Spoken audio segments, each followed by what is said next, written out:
ఏమిచ్చినావు నువ్వేం చెప్పినావు? అవ్వా తాతలకు 4000 పింఛన్ ఇస్తా అన్నాడు. వచ్చినా అది అమ్మ ఎవరికైనా జూబ్లీహిల్స్లో? రాష్ట్రంలో ఎవరికైనా వచ్చిందా తమ్మి? కేసీఆర్ గారు 200 ఉన్న పెన్షన్ 2000 చేస్తా అంటే చేసిండా లేదా? కేసీఆర్ మాట మీద ఉన్నాడు. 2000 చేస్తా అంటే బరాబర్ మొదటి నెల గవర్నమెంట్ వచ్చిన మొదటి నెలనే 2000 రూపాయలు చేసిండు, ఇచ్చిండు.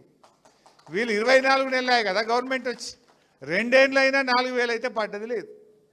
అంటే పెన్షన్ విషయంలో మోసం, మహాలక్ష్మి విషయంలో మోసం, మీ పిల్లలకు ఫీజు రియంబర్స్మెంట్లు చెల్లించకుండా పిల్లలకు మోసం, నిరుద్యోగ యువతకు మొదటి ఏడాది 2 లక్షల ఉద్యోగాలు అన్నాడు, అందులో కూడా మోసమే. ఉద్యోగాలు ఇచ్చింది లేదు, చదువులకు ఫీజులు కట్టింది లేదు, మహాలక్ష్మి ఇచ్చింది లేదు, పెన్షన్ పెంచింది లేదు, అంతా మోసం. అదే మన కేసీఆర్ ఓట్లప్పుడు చెప్పినవి చేసిండు, చెప్పని కూడా చేసిండు.